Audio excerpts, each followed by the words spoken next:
Thank you for the invitation to be here today, and warm thanks in particular to Bob and to Leah, who handled the arrangements. I can't tell you what a pleasure it is to be back at Brown. As Bob said, I was an undergraduate here, and I have so many good memories of those times. I want to talk today about my long-term work in Argentina. It's an area of the Andes that has received much less attention, I think. All of you would agree that you know a lot perhaps about Bolivia or Peru, and even Ecuador perhaps, but Argentina has received less attention. And sometimes I think about why that might be. It may be that there's an absence of elite buildings and the kinds of dense urban populations that are so striking that we sort of attract our attention in Peru or Bolivia.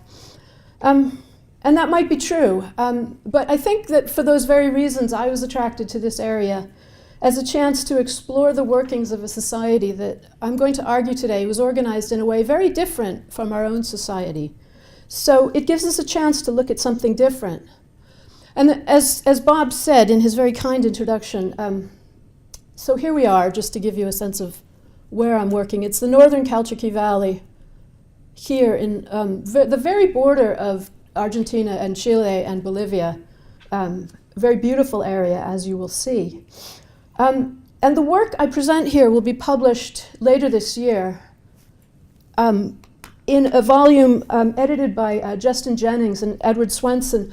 And this came out of a SAA symposium, Society for American Archaeology Symposium, where we focused on this concept of powerful places.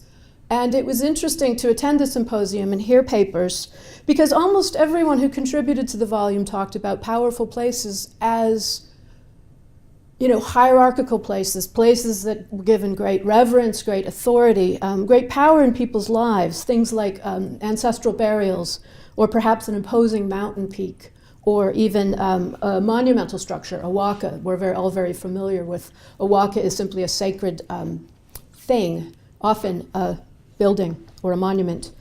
And my work in this symposium was very different. I was focusing on a setting where power appears to have been much more decentralized and more frequently expressed as collective power. And those of you who know my work will know that I've worked a lot on collective power and trying to think about how this works. How do you hold a community together when you don't have visible evidence for authority or for very visible leaders? So how does this work? And a second aim that I have today, also previewed kindly by Bob, is to think about the implications of an animacy perspective. And this isn't really an easy topic, but I think that if we sort of approach it gently, we can get a long way with it. And so this is the idea that for Andean peoples, and this is mostly work that comes from ethnographers, the idea that power circulates in and through places or objects or features of the landscape, charging them with vitality or energy. In other words, they are said to be animate. Kitty Allen has written it this way. She says, an Andean landscape and all the things within it are potentially alive and imbued with spirit. Another person who's worked closely with these ideas is Terence Daltrey, and he's written that the Incas and other Andean peoples envisioned the world in relational and active terms, not in terms of ideals. Anything could be suffused with a kind of vitality which could be manipulated, transferred, or countered. Humans and non-humans were fundamentally dependent upon one another for their well-being. So Daltrey is making it clear here that people could and did manage these relationships, and I think that's an important thing to consider. But I also like his stress on the interdependence of people and things. That comes out very clearly. So one might say from an animacy perspective that people acted not on the world, not on things, but with things. And I think that that gives us a very different way of thinking about the significance of things in the world. And so in this regard, I want to note here briefly that the word archives in my title does not refer to an archive as a library, a place with stored documents or papers, but instead I'm referring to material repositories, places of social memory, places of history, places where people have strong associations. And this is often a very local phenomenon. So the Andes, as most of you know, is a setting where writing was not used in the pre-Hispanic era. So material things, I think, take on greater significance for collective history, collective memory, and a knowledge of a group's place in a region.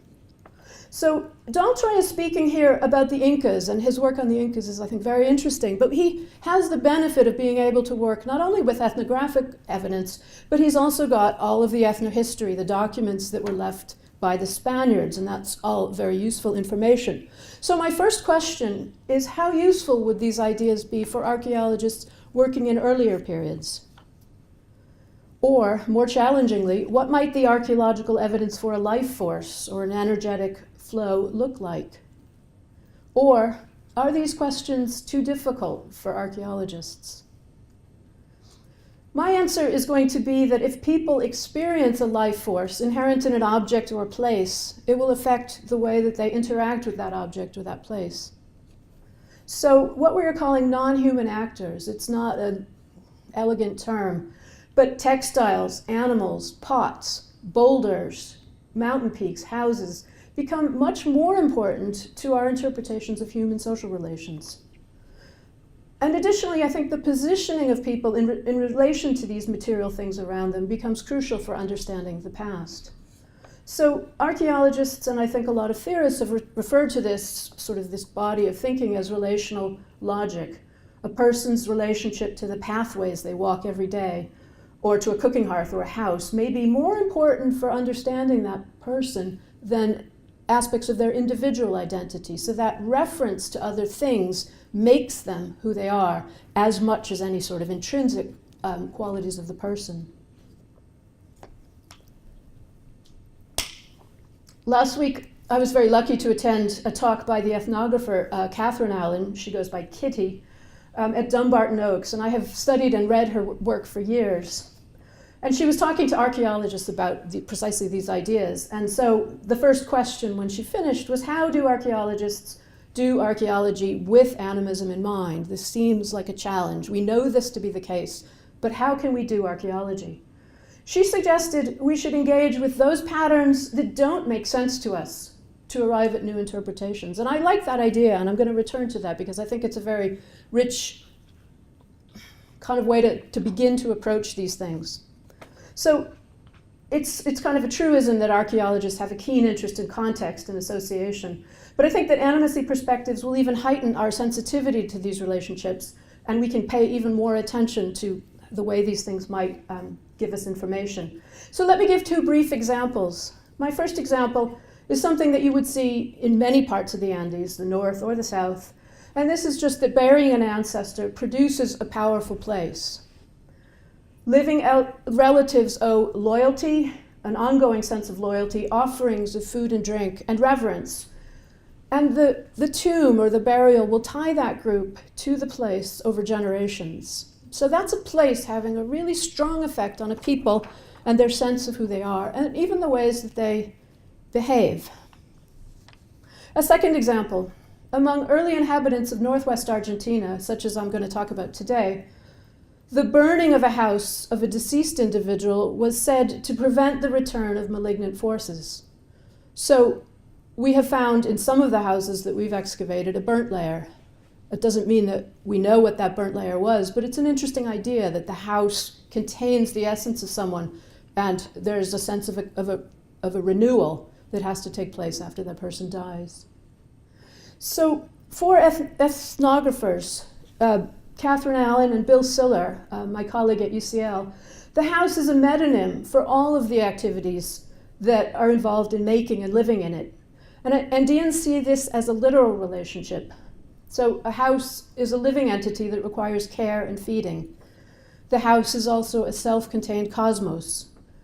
The product of human agency, it's built and maintained by human beings, but it's also a place with lasting significance for a family, perhaps over generations. So Kitty Allen discusses a mundane task such as the making of adobe bricks to build the house. She did fieldwork in Sonco, which is in southern Peru. And she talks about making adobe bricks as a shared and a collective undertaking. She discusses pacha. This is a term that's arguably untranslatable. Many ethnographers wouldn't translate it, but she has a go. She says it's the world that we live on and within, a complex configuration of matter, activity, and moral relationship. Pacha is also the prototypical body, a material order of concrete nature, the stuff we grow potatoes in and build houses out of. Finally, she is a moral order, for matter and morality are inseparable. It is the whole cosmos as well as a specific moment. I like this quotation because it gives us a sense that we're in a very different way of thinking about things. She tells the story of a family who were out of sorts within their community, and they tried to build a house on their own. It was not possible. They couldn't do it. Making bricks and building a house is a group project, and their attempt failed. She talks about eating together as a practice probably even more important than biological ties for reinforcing a sense of family. And the metaphors of consumption, the practice of feeding one another or drinking together that goes well beyond simple sustenance. So for Allen's informants, the house is the corporate group and is the community of practice. These things are almost embedded in one another and expressed as one and the same thing. And finally, important for my purposes, Allen's ethnographic work really strongly stresses the collectivity over the individual. Her arguments are echoed by Stephen Goodman. He's worked on conjoint identities, and he has a similar way of thinking about this. He suggests that through mutual affiliations, people constitute one aspect of their identity. I have termed this relational identity of the human, the person in community, in contrast to the individual. So again, shared interests reinforce mutual obligations. So participation in routines, the activities of daily life and regular ritual, engaging with other people, creates feelings of solidarity. In the Andean setting, we might think about examples of cooperation or conjoint power in terms of the management of shared resources. So in a semi-arid setting, such as the Calchaquí Valley, you see one of the plots of arable land on the upper left. This may have taken forms such as allocation of water rights. This is watered by a spring coming out of the mountains there. Or water rights or agricultural lands held in common. Communal ownership of camelid herds or pastures. These camelid images are both from northern Peru, but they're so beautiful. And I want to acknowledge my co-director, Kevin Lane, here for lending me these. This is the Calchaquí Valley. We know from ethnographic studies that contemporary Andean peoples accord special power to mountain peaks, who they believe watch over them, monitoring their actions. One of Allen's recent chapters is entitled, "The Whole World is Watching." The picture that emerges here is a social reality that made demands on people, but also, very importantly, depended upon people's attunements and their affinities with ancestors, objects, and powerful places. And secondly, these dynamics were not always expressed in terms of authority and hierarchical relationship. The mountain peaks have an authority, they have a kind of a line of vision that is second to none.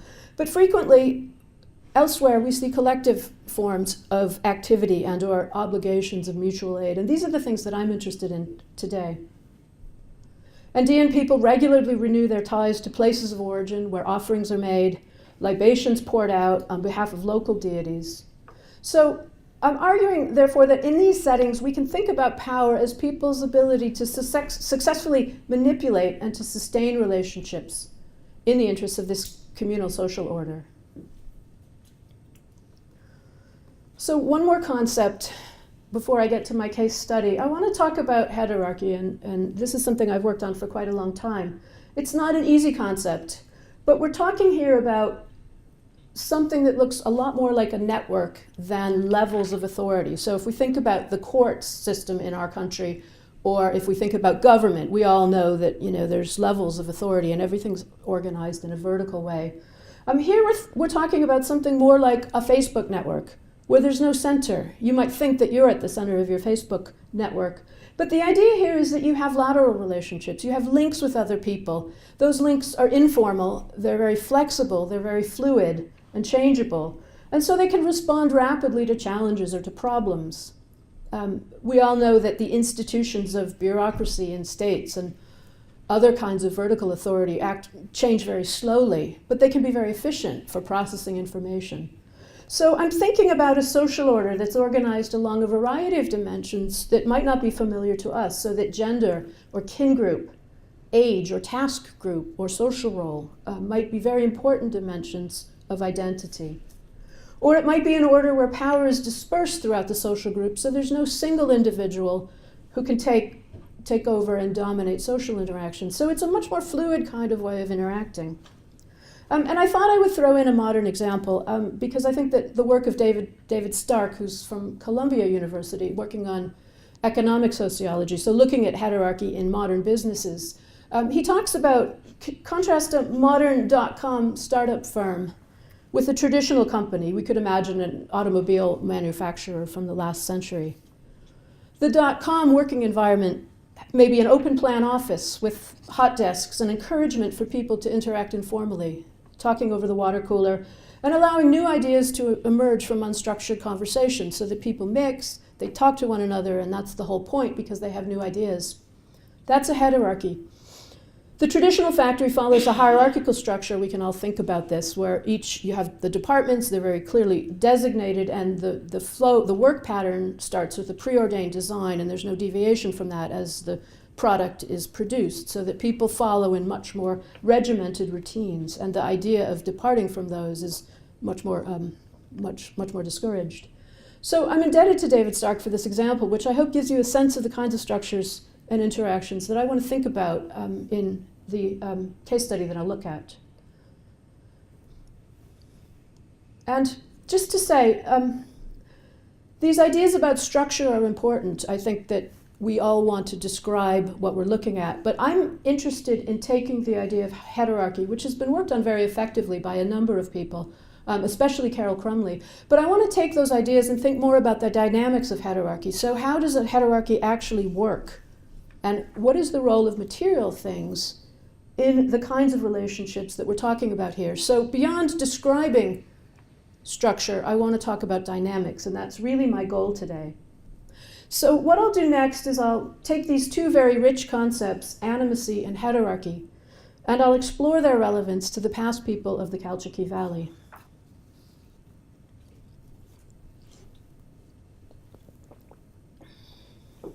This is the town of Cachi. It's in Salta province in northwest Argentina, with the peak of San Martin in the distance at 6,380 meters. The tallest peaks of the Andes are in the south, and this is one of them. The town is at about 2,300 meters in elevation, and you see the Calchaquí River flowing in the middle distance under the bridge.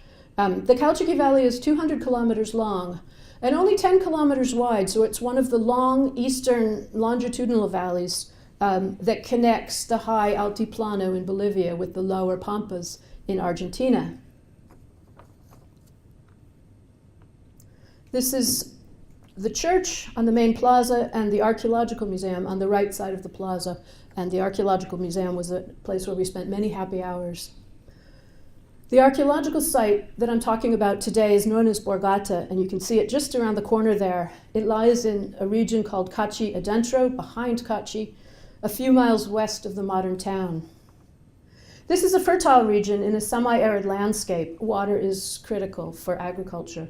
It's well watered by the two tributary rivers that you can see. I hope one comes down this way and one comes down this way.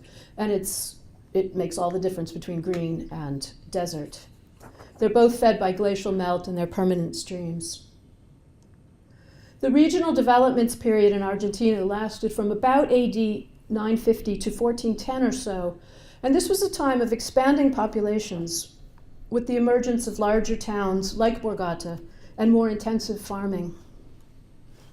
We began by excavating and mapping the community to understand the nature and the scale of face-to-face interactions. The first papers I wrote about the site emphasized the community itself, and I placed a lot of emphasis on separate, discrete households. I still believe that the residential compounds were significant organizing features of daily life. And Alan's ethnographic work helps us to see clearly that with their durable stone foundations and a superstructure of mud and cane that's now vanished, the house was a setting for the activities of daily life. From an archaeological perspective, Lauren Cadwallader's work on plant remains, which you see here, this was her dissertation, revealed activity areas through the distribution of plant remains, suggesting uses of space. And so you see here several roof structures. There's one at the top. I don't think my pointer's working that well at this oblique angle. And one down here, they're called recintos, or those are the roof structures. And then the patio space was unroofed and open to the sky, where people would do processing activities. So basically what you see here, I think at the bottom here, that is where they're discarding rubbish. That was sort of a bit of a midden. And then some of the processing up here. And you see there's almost nothing in this empty recinto here. We think that was either used for storage or sleeping. We don't know. There were very, very few artifacts. Didn't find much in there. The upper room at the top of the slide was an area for plant processing and other activities. We found these objects in situ, and this is a very rare bit of rain falling just as I take the picture, but you can see the groundstone there and the bowl, and one of our workers said, oh yes, that's the kind of bowl my mother uses to store maize, when she has it in the house. So that was quite an interesting thing to find. But there were some objects in situ and other areas that looked like they'd been cleared out. But anyway, it gives you a sense of the stratigraphy, not very deep, and a little bit messy to excavate. So that's the nature of life in the community and the nature of the household. But after I'd written a couple of articles on the household, I started thinking more about animacy perspectives. I came a little bit late to this debate. And increasingly, an animacy perspective drew my perspective outwards beyond the site itself to the engineered landscape. I want to recognize here the enormous collective labor that's materialized in these terraces that support agricultural fields arranged on steep slopes. So this is the rather beautiful upper part of the Las Pailas quebrada, where the streams run downhill at quite a steep angle. And what I want to point out are the incredible numbers of large boulders. I love this picture here. This is Kevin Lane and Claudia Grimaldo, who were very central to my work and helped me quite a lot. But these large boulders, which are everywhere. So before you even think about farming here, you've got to move these boulders. And so these close views illustrate the size of the stones. And here's a view of the lower Las Trancas quebrada, but again you see these massive boulders just everywhere. I like the slide because it shows you how many there were. And really the simple nature of the irrigation in some of the places. There are other places where there are fascinating buried channels, canals, waterworks that actually go underground. We weren't able to investigate those. My work has mostly been focused on settlements. But there's an incredible kind of agricultural landscape in this area that really deserves more investigation. What I can say about it is that it is an incredible investment of labor. I think it's obvious that people had to work together to move those large boulders. And if we talk with people in Kachi today, they tell us about aini, or labor exchange for agricultural tasks. So it seems very clear that people worked together, sharing the hard labor that went into first terracing all of these areas. I hope you can see those in the upper quebrada there and also down here. It's productive land if you can move the boulders. So we can make a case that people work together. We can infer that if people had aini exchanges in the present, that they had these in the past. And yet I would never claim that the archaeological correlates of sort of collective power or conjoint power are easy to identify, and that's primarily because this landscape is a palimpsest. It shows us over 2 millennia of human modification and work. However, at the same time, the regional development period was the time of maximum population here. And I think we see clearly the work involved in creating this engineered landscape. It's massive in scale, over 200 hectares of field terraces. And I think about this as very much as a material archive of collective labor and a shared resource for the community. It's a repository of thousands of, if not hundreds of thousands of person days of labor. More collective effort can be seen closer to home in the settlement, where you have terraces upon which the residential architecture rested. And at a smaller scale, this would have taken quite a lot of work as well, moving earth and leveling the surfaces. So together, these heavily modified landscapes would have been visible in all directions, not unlike a monument, I think, for ourselves, enduring and permanent and available for us to see every day, reminders of the work that we had done. Given the importance of agricultural terraces for sustaining life and the human energy that's devoted to creating them, it's not difficult to imagine that they were, in one way or another, perceived as animate. A view of shared practice and social relations is nicely summed up by Murray and Mills. Such an approach requires a view of action as constrained and enabled by one's connectivities with other people. In this sense, agency is not what an individual can do, but how a person participates in a multitude of intersecting social relations. Relations are not only those that exist contemporaneously, but also those that connect people over time through genealogies and material practices. So here's a nod to the importance of time. We are archaeologists, we study time, and I think it's really important to understand that there would have been generations participating in this work and benefiting from the yields of these terraces. To return to the site itself and the clustered residential compounds, they are arranged so that regular face-to-face meetings would have taken place every day. You can't really move through the settlement without running into your neighbors. You can see the paths that have become, there are some modern goat herds that cross the site and people visit. So there are some very clear paths through the site, and we walked on them as well. But you can't really walk through the site without running into other people. Most of the site is taken up with these residential enclosures, and they're densely packed. There are very few kinds of formal settings for public interaction at a wider scale. I've always been interested in architecture, and particularly where did people gather? Because I think if you're going to talk about collectivity, you need to talk about people getting together at a wider scale. And of course, there's a landscape beyond the settlement. But it turns out there's one plaza, or we hypothesize it's a plaza. It's a sloped area, and I've just marked it plaza. It's open to the water. It's open towards the stream that flows down in front of the site. And it was swept clean. We found very little in it. But it seems to be the place where, if people gathered, this would have been it. The rest of the site is pretty much full of these dense aggregated enclosures. So in terms of material culture, looking at some of the stuff that we have found and some of the stuff from museums, not all of this is excavated material, we have a general scarcity of the material things that archaeologists expect to find when social differentiation is pronounced. So things like prestige or status goods. We all know what these are. There is good evidence in Borgata for the activities of daily life, but there's very limited evidence for social inequality. So there are some beads, these are from the museum in the middle, some obsidian which had to be traded for, but the rest of the material, spindle whorls, metal, I just like this figurine, so I put it in, and the wooden implements, I think they remind us of the importance of organics that wouldn't preserve. So, but not the kinds of things that we would normally associate with visible expressions of leadership. I've argued in previous papers that crafting was household-based, expedient, and ad hoc rather than centrally organized. What is incredible from this site and really eye-catching is the pottery. Oops, sorry about that. It's colorful, it's expressive, and it's elaborately decorated. These are funerary urns for infants and children. Also decorated serving bowls. This is taken through the museum case, so I apologize for the yellow.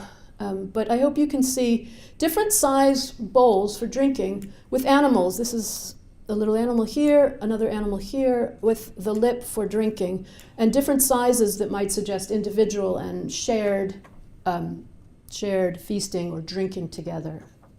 The ethnographer Thomas Abercrombie, who's another one of the ethnographers who's written very clearly about these kinds of issues, describes face-to-face encounters in Andean villages that involve the sharing of coca leaves, the drinking of maize beer or chicha, and the pouring of libations to local deities or ancestors. And this is a way, he says, to ensure well-being, to feed the earth, and also, importantly, to rectify imbalances or asymmetries in relationships. So drinking together was a way of making things better, making things balanced.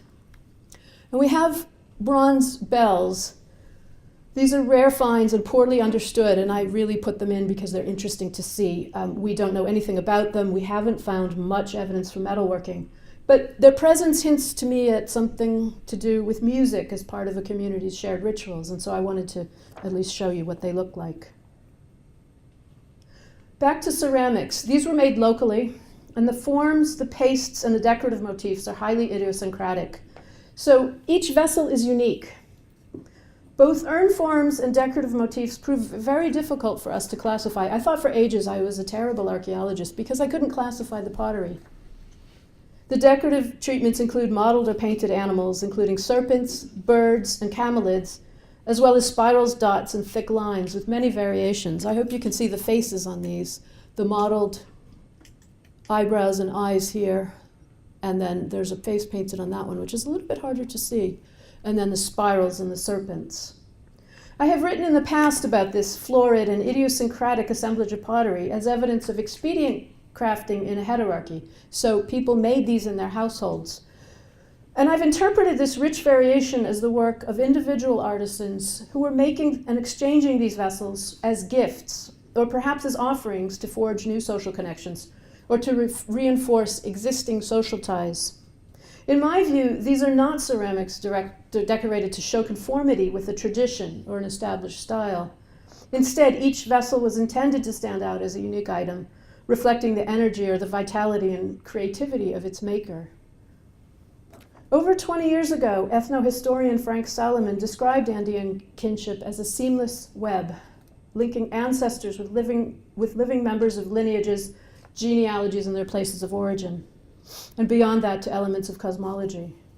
I see a resonance here between Salomon's metaphor of the seamless web and the picture I'm building of a relational and a hierarchical social order characterized by people interacting with things and trying to generate and sustain these kinds of idiosyncratic relationships that I've talked about as part of heterarchy. I want to return now to the idea of archives from my title. As I've suggested earlier, I'm not speaking of an archive in terms of written documents, but as a material repository of memory. At Borgata and other sites, adults were buried in stone-lined cists that are interspersed among residential enclosures. So they vary widely in terms of their forms, their locations, their visibility, and their sizes. This variation echoes the pattern seen in the ceramics. The cist burials do not conform well to a prescribed set of rules for a burial. My former student, Julia Burtonshaw, did an analysis of the adult burial practices, and she discovered that adults were likely buried in groups from 1 to 4 individuals, interestingly, not 2 very often, in stone-lined cists adjacent to or occasionally inside the residential compounds. Some cist burials were intruded into raised footpaths, so people would walk over them every day. Others were freestanding in spaces where the paths connected, and still others were in residential architecture in the corners, away from the entrance. So the pattern for adult burials is therefore, again, the absence of a pattern. If we are looking for standardized layouts or forms for adult burials, or consistency in location, construction materials, or even size, we will be disappointed. Here are her ideas about what these look like. They've all been looted. You might be wondering why I don't know. They've all been looted, so we don't know how people were buried in these. But there are examples from other sites in Argentina, and people were generally buried with a few pots in most cases. So an average width for these tombs was 165 centimeters, although I've said it varies hugely. And you can put 2 or perhaps 3 people in flex positions. There are larger cists that may have contained up to 4 to 8 deceased individuals, but people are being buried in groups. The idea of an individual tomb is not really, we don't think that these were individual tombs, given the comparisons with sites elsewhere in northwest Argentina that haven't been looted. A few of them were in the upper surfaces of earthen mounds that are 3 to 5 meters in height, and these mounds are interspersed throughout the residential sectors, and those of you who have ever mapped a site will know how valuable a high point can be. These made convenient datum locations for us. They're prominent features. They have retaining walls, so they're not just spoil heaps. They're not just earth removed from around and piled up. There's an internal wall, and they have cists embedded in the top, but of course they've been looted, so we don't know whether those were special individuals. They don't look bigger than some of the other tombs, but it's another place where people were buried. So quite literally, in Borgata, people were living with the dead in the Andes, and this is a recent publication that I think I highly recommend this. It has case studies across the Andes talking about some of these issues about the potency of ancestors and the importance of people and place sort of together making a powerful location for people's veneration, for the return, for making offerings. And there's a whole range of case studies in this book that I commend to you if you're interested in these topics. So regular encounters in Borgata with buried relatives were an inevitable part of daily life, and movement within the community brought you into contact with these people. So it's very intriguing to consider whether deceased individuals were buried near or even within the patio groups, the households in which they had lived their lives, and how many generations were represented as time passed during the 5 centuries of Borgata's occupation. In an overview chapter in this book that I like very much, my colleague George Lau observes that while the deceased body decays, the container, the cyst or the chulpa, which is an above-ground structure for burial, remains visible for many generations. And this is true for Borgata, and it highlights both the cyst's significance as places and the visibility of ancestors in the lives of living people. And as a final point about the adult burials, Axel Nielsen, my Argentine colleague, has argued that the cyst tombs resemble storage pits in northwest Argentina. He's worked in Jujuy, which is nearby. He suggests a possible association between the life-giving properties of stored seeds or other foods below the ground and the remains of ancestors whose goodwill toward the living would have ensured fertility, abundance, and prosperity. And some pits used for storage may have been later reused for burials. So you see here one of our enclosures with a couple of very deep pits. And this is a pot, a cooking pot, buried with the rim just jutting out above, this is the floor. So it was very, very common to bury a pot with the rim open to the floor so that you could access the contents. We also found a single burial that was dug below the floor of the large patio group that I began with. And this pit had been excavated into bedrock with an adult skeleton in a flexed position on its left side. Emma Pomeroy analyzed these remains, and she reported that most of the cranium, the skull, and the mandible, the jaw, and the left femur were missing.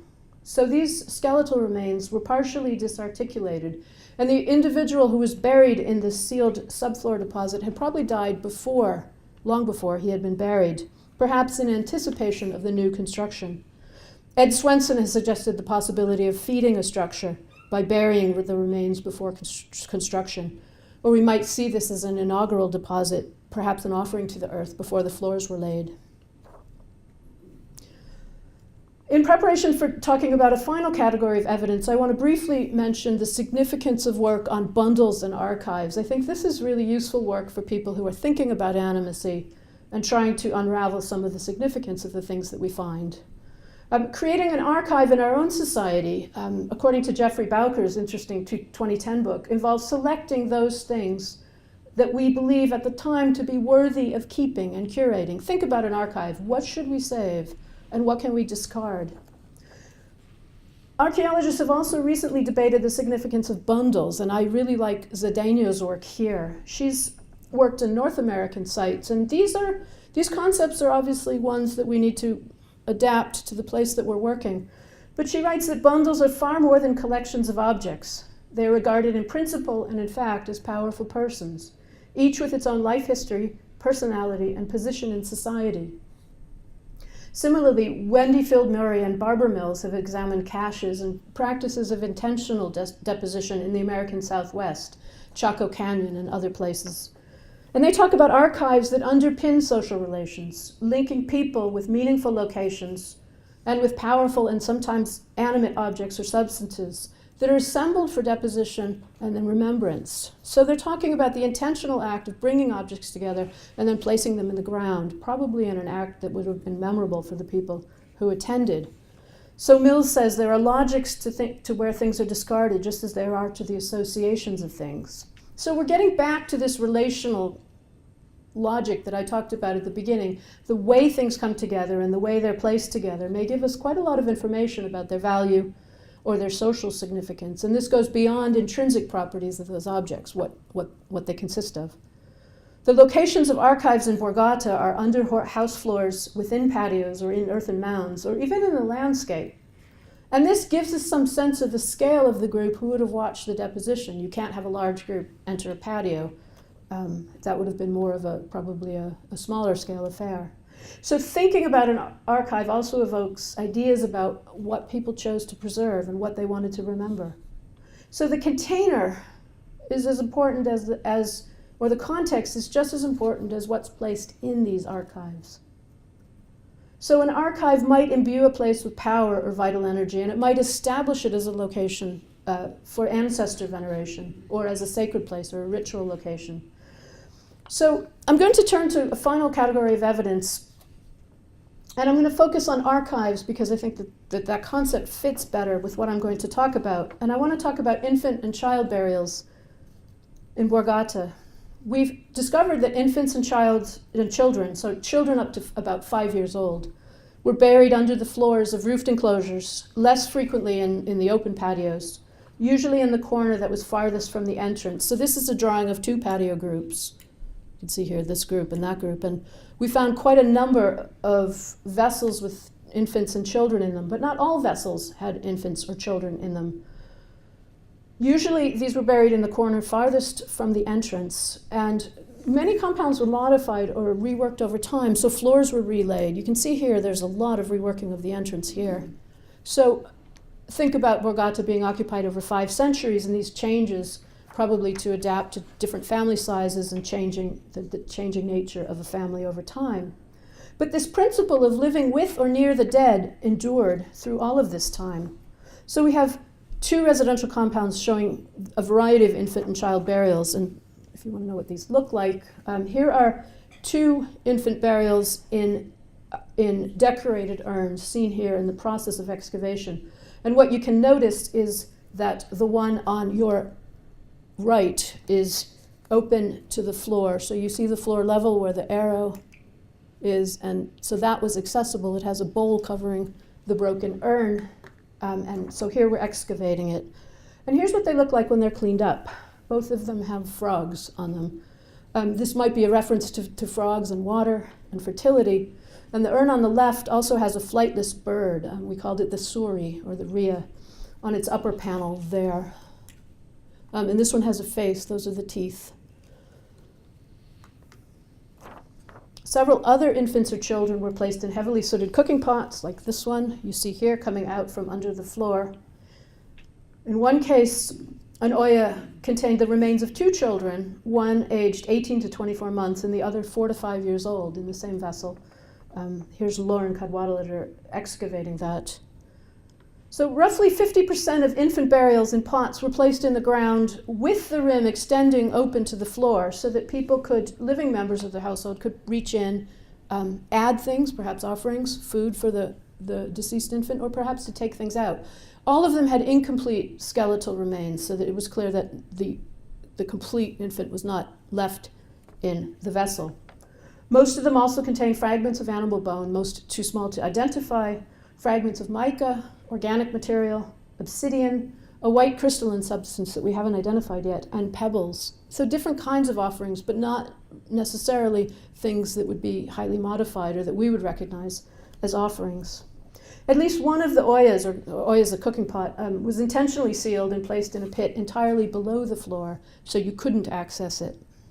So as was the pattern with adult burials, the infants and the child burials at Borgata varied in terms of the relative completeness of the skeletal remains, but also the diversity of offerings and the provision or the lack of provision of access. So again, there's no single pattern. It's highly varied, it's idiosyncratic, and it doesn't conform to a single prescribed way of performing a ritual burial of an infant. It doesn't have any, the urns don't have a correlation with the age. We haven't been able to sort of come up with clear parameters. This shows you This before excavation, so again, you have the rim sticking up above the floor, a few rocks covering it, and this is actually two oyas, one inside the other, as it's been excavated. A final feature of the subfloor deposits were decorated serving bowls, as you saw here, if you have a good eye. These were often set upright into the floor or just below the floor, in association with the oya or the urn burial, as you see here. Perhaps these bowls contained liquid or food offerings to accompany a deceased child or an infant. Drawing these lines of discussion together, I've suggested that animacy perspectives draw our attention to complicated networks of interaction and interdependence within communities in the Indian past. I've made three specific arguments. First, that placemaking in the wider landscape of the Calchaquí Valley emphasized capacities for collective agency, so people working together and generating shared ownership and labor on agricultural terraces that stood for years as reminders of that work done.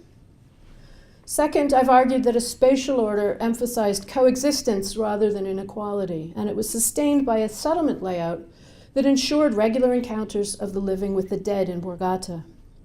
So, in terms of the wider relevance of this work, we might think about whether Borgata's pattern of placemaking and the burial of ancestors within the settlement might compare with comparable kinds of societies elsewhere in the world, somewhere like Çatalhöyük or other areas within the Americas, but I hope that some people will be inspired to do this kind of work. Thirdly, I've suggested that through deposition, families created archives that marked the life cycle, marked deaths of infants, giving them a place to remember, and also marked times of building new compounds, undertaking new work within the settlement, or perhaps modifying existing architecture. More generally, I want to acknowledge the real difficulties that archaeologists face in identifying the kinds of subjective experiences that are posited by animacy approaches. It is not at all easy to investigate the nature of these relationships that link to people and non-human actors and places on the landscape. All of us, I think, realize that archaeological evidence always has gaps and missing information. But as I've argued today, I think the richness of the ethnographic evidence in the Andes, used judiciously alongside what I consider here to be very rich archaeological evidence, gives us a really valuable record of people's activities, the ways that they use space and the ways that they arrange their space in order to live and interact with one another. So I hope that this is a beginning of a step towards thinking more creatively about the social realities and also the lived experiences of people in the past. It's really interesting to imagine people in Borgata and what they would have made of the things around them. So my hope is that these avenues of research will continue to help us to generate new understandings of human experiences in the past. Thank you.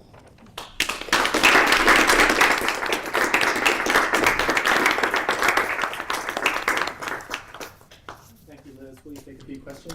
I would be happy to take questions. Yeah. Thank you, Elizabeth.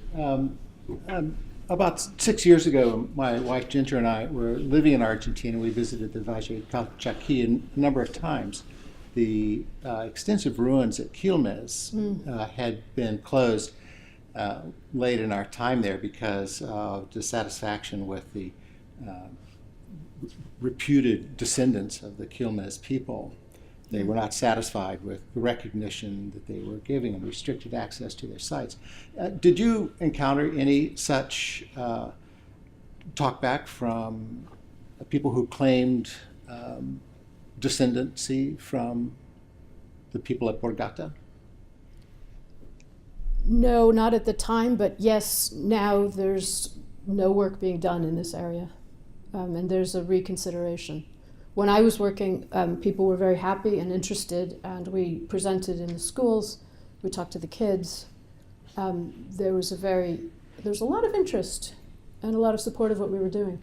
That is changing, and I'm not surprised that you encountered that. And I think that there needs to be a whole set of conversations about a changing set of political realities there. And I very much respect the local indigenous point of view there. This work was done the Borgata work was done in 2003 to 2006, and people were happy for us to work there then. I'm not sure that would be the case now. I have a question about the cyst graves at Borgata and the chronology. When were they used? When were they looted? And you said when they were looted, you implied that maybe the bones were taken as well? No, those are good questions. I wish we had more information. They're all empty now. I've never seen one. No bones? The bones are, looters don't usually Right, that's why. clean up, so you find pieces. When we found pieces, we cleaned them up and tidied them up, but they've been looted, and you have the usual broken pottery around it showing that looters have been there.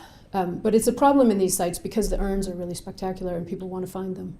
But looting is a big problem in this area, and there isn't an easy way to enforce the laws against looting in an area where there are hundreds of these sites. This is just one site. So the looting is very modern? No, I think most of it has already been done. There were no open tombs at Borgata. But if the object was to get the pottery, that has to be within the last 50 to 100 years. You might be right.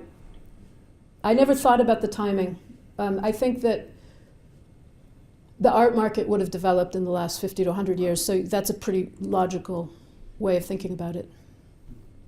It's unfortunate. These sites are very much at risk, and I have concerns about them, but it's very hard to police that. The landscape's so open that it would be fairly easy to monitor. Yeah. Yeah. I just wanted to share an illustration of something that's contemporary now. This is my husband, John. We lived in Argentina from 2003 to 2008, and we had many occasions up in the Northwest. We loved that Yeah, area. I wish I'd met you. I know, that would have been so nice. We rafted on the Bermejo River and so many wonderful things. But when we would go to peñas are like folk concerts up in that area. Well, to backtrack, when you put the slide up of Pacha, I had never heard that word by itself. I only know Pachamama. Yeah. That's what everybody says. It's like, they said it, to us it's like Mother Earth. Yeah. A very simple analogy. So at these folk concerts, the guitarist would come up with his little armadillo charanga instrument. Before he'd get on the stool and sing to us, he would take a drink of beer or red wine, which was pretty prevalent in that area because it's a wine, just nearby is a wine growing area. And then he would say for Pachamama. Well, first he'd spit the wine, a portion of it from his mouth, to the floor. Yeah. And he said, that's for Pachamama. Yeah. So to this day, they still have this deep connection to the land and sky and, the folk singers. Everybody, not just the folk singers who are singing their culture, but it's so deeply ingrained. Absolutely. It's just a little sample of daily life up there. Yeah. I went to a few Pachamama celebrations myself, and there was a lot of festivity. It just surprised me to see that seems so disrespectful or something to spit on the floor, and then when they explain that's a gift to Mother Earth, oh, I get it now. Yeah. Yes. Such a pleasure having you here. Thanks so much for visiting us on your trip. Thank you. I'm not a particularly.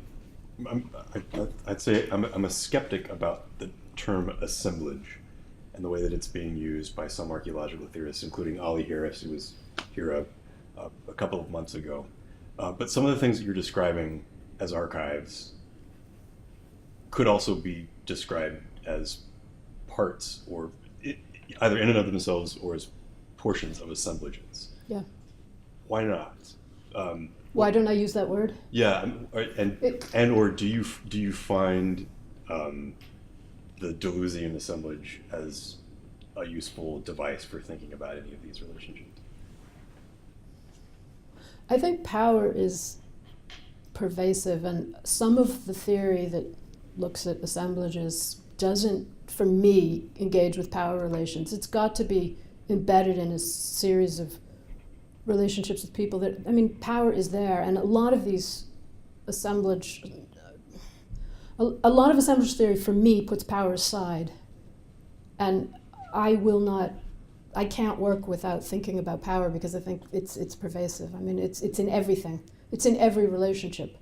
So whether it's collective power, whether it's authoritative power, it's there. And so if you don't have a theory that robustly brings that in, I'm left a little cold. So that's why I've worked with these other ideas. I think that, Zdenia was talking about these assemblages, these bundles as having, they are powerful persons. And however you want to read that and think about that, there's a sense of that power. Otherwise, why are we studying them? They're not important. So I think power is essential, and I've studied it my whole career.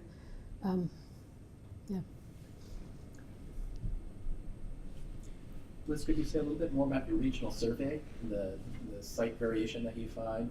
Do you find, for example, in the Southwest, we often have agricultural terraces or landscapes where you have field houses, like seasonal use. Yeah. Do you have things that comparable like that in the Indies? Yeah. Anywhere there's a little bit of water, we call them puestos, and they're little posts, and you see a little bit of green, and you ask your brother to hike up that hill and check it out. My brother's here, and it's really lovely to have him here. You did. He checked out a lot of those things. We had a good time. The regional survey took a year. We worked from 1993 to 1994, walking these areas every day, recording sites. We recorded 250 sites, and of those sites the size of Borgata, I would say there were about 20, and then there were a lot of smaller villages and a lot of puestos, these small, anywhere there was a bit of water, you'd have a field and a farm. And it's really interesting because a lot of the modern farms are now abandoned, and it's been really clear to us that there's less water year after year, so the water is disappearing, and you go back and you see the glaciers are shrinking. So there's a lot of kind of current change. But the survey, you had to live near the water, but where there was water, there was a site. And not all of them were fortified, which I found really interesting. There doesn't seem to be a lot of warfare. There is conflict, but not, I think, sort of all-out warfare, like you would find in Peru or in some parts of the Southwest. Thank you. Thank you so much, Liz. I had a question about your new project Sure. On the Cape. I didn't know if you wanted to have a moment to talk a little bit about that new research and the beginnings of that project. Sure, do people want to hear about my new research? So just briefly, I grew up in just outside Boston, and I always wanted to do historical archaeology. In fact, I studied historical archaeology here with Pat Ruberton. So it's always been in my mind to do historical archaeology, and of course working in Argentina, you are working with sources, so sources are not something I'm afraid of. There's a plot of land, a parcel of 40 acres that has been purchased by the Harwich Conservation Trust. It's a private organization that's purchased this land, and it has the house of John Kendrick, who was a sea captain at the time of the Revolutionary War, and he kind of cut his teeth running through the British blockades. So after the war, the British weren't super keen on trading with the Americans. So he sailed down around the tip of South America, up the other side, and he took trinkets from Boston and traded them for furs with the Northwest Coast. And he was the only person who treated the Northwest Coast native peoples well. He gave them a good price, and he promised to return, and he did return. And then he took the furs and went to Macau, and then to Hawaii, and then over to Macau, and opened trade routes with the East, given that the British were not very keen on trading anymore with the Americans after the war. A lot of the people who settled that part of the world, New England, came from East Anglia, which is the part of Britain where I now live and work. So I thought these parallels were just too interesting to give up the chance to work here. So there are also native sites on this parcel of land. There's a cranberry bog, and this would have been a white cedar swamp, and so it's a very rich setting, and there's probably native sites there. So what we've agreed with the Harwich Conservation Trust is that we will test for sites and help them develop nature trails and interpretive signage. The cellar of the house that Kendrick lived in is still there. So it's a sort of multi-phase thing. We're just digging test pits right now, and digging test pits in New England is a slightly different proposition than what I was talking about today. But I love working again in New England, and it's just very exciting. So it's watch this space, but it's very much in the incipient stages. Well, thank you very much, Liz. Thank you.